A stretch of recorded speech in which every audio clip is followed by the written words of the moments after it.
Hello， 大家好，我是阿龙。很抱歉，最近有很长一段时间没有更新了。那在后台也收到了很多大家发过来的私信，问我到底去哪里了？我和半斤怎么一直都没有更新视频？我们最近还好不好？那个手术到底做了没有？然后牙周炎怎么样了？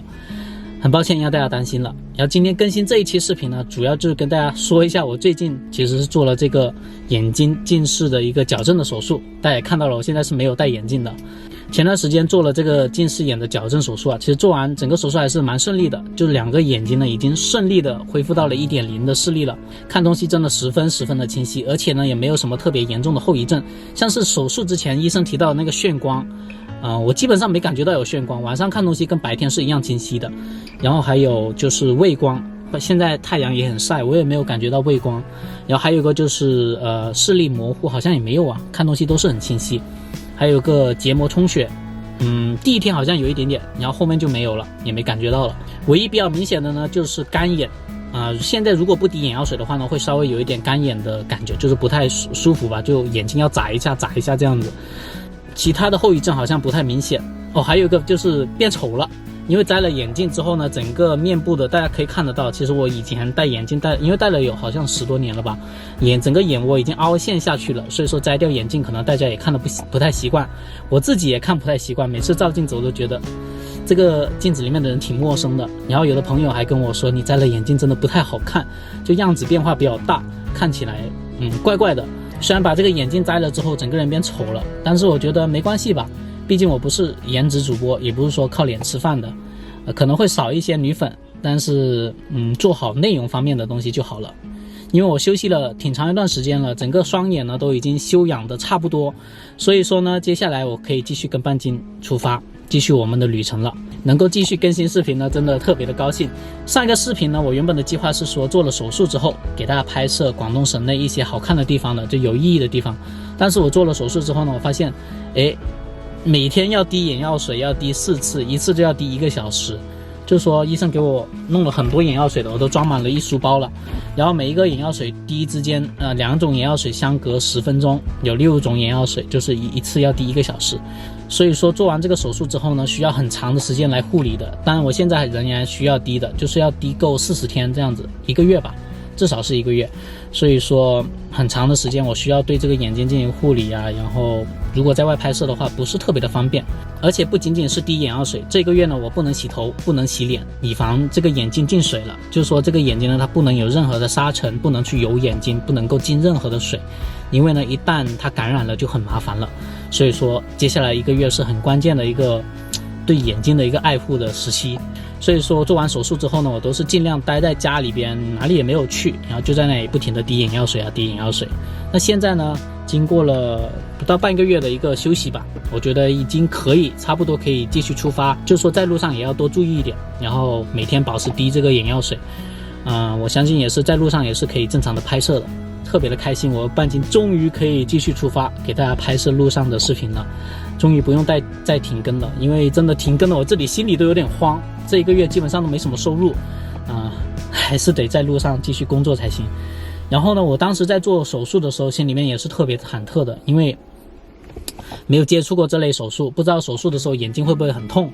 然后激光照射的时候，因为医生让我的眼球不要转嘛，然后当时配合的不是特别好，因为他那个绿光时有时无的，我的眼睛就跟着转来转去，然后那个医生一直叮嘱我不要转眼球，然后那个激光烧焦那个眼球里边的时候，它还会就烧焦头发的味道飘出来，还是挺紧张的。但是做完手术当晚呢，就已经看得挺清晰的，但是就是眼睛不停的流眼泪，然后有刺痛那种感觉。到了第2天一睡醒，整个世界就从一个马赛克的世界带我到了一个4K 的世界，看东西特别的清晰，真的感觉很兴奋。可能不戴眼镜的人是体会不到那种兴奋，那种新生的感觉，特别的棒。然后还有很多人问我呢，为什么坚决要去做这个眼部的手术？因为任何手术都会有风险的，一旦你做了这个手术就没办法回头了，就是一辈子的一个遗留的问题了。但是因为呢，我其实是自己十分喜欢的这个户外运动，包括跑步啊、游泳啊、滑雪啊这些，所以说一旦我在进行这运动的时候戴着眼镜真的是十分的不方便。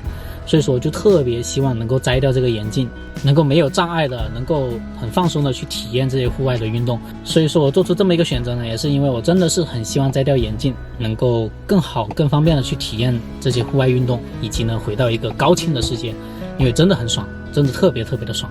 当然接下来这段时期呢也是很关键，就是眼睛呢不能长时间的对着手机，不能长时间的对着电脑。所以说我接下来出发之后剪视频要很注意了，要给自己定个闹钟，时不时呢要远眺一下，休息一下，让双眼不要那么紧张。因为一旦我重新恢复了这个近视的状态呢，就很难再去做手术了，是不能进行2次手术的，要有节制的去用这个使用眼镜。还有这之前提到的牙周炎，其实我已经做完了，然后只剩下这个拔牙、拔智齿，有2颗智齿要拔的。但是因为我做了这个眼睛的手术呢，我需要把这个智齿拔除手术呢推到下个月吧，就是下个月在路上到了哪座城市方便拔的时候再去拔吧，因为毕竟这个月对我的这个眼睛恢复也是很关键的。假如我去做了这个拔牙的手术，然后发炎了，影响到这个眼睛的一个正常的修复，那就得不偿失了。所以说我打算把这个拔牙的手术推到后面去，希望这期间呢我的智齿不要有任何的疼痛再作怪了，不然的话就真的很麻烦。然后这半个月呢，半斤是由彪哥在照顾的，大家在我姐的视频里面应该也看到了。因为我呢是在广州这边做这个近视手术，然后呢我姐呢她是要在医院照顾她的家婆，因为她的家婆有那个肾结石嘛，然后就由彪哥负责照顾我们的半斤了。因为半斤十分的迷恋彪哥，所以说我觉得半斤在乡下应该待的没问题的，而且呢彪哥照顾半斤也是十分的仔细，十分的认真的，所以说大家也不用担心。那接下来呢我就要继续我的看车了，因为在年前我只看了一辆车，就是坦克300想看那个风铃铁骑，不过没看到。接下来呢我还要看帕杰罗还有撼路者，因为我在年前就有跟大家交代过了，我是年后打算走这个比较野的线路，也不是说比较野的线路吧，就有一些小众的景点可能需要越野车才能到的，所以说我希望换一辆越野车，然后能去更多的地方的车，能够带我跟半径去更多的地方。然后我的目标呢是在风铃铁骑、撼路者还有帕杰罗3款车之间选一款，选定了一款呢我就可以出发了，不管能不能提得到车，如果提不到车的话呢我就先出发，当然能提车就最好了，提不到车我就出发之后等到了提车的日子我再回来提车。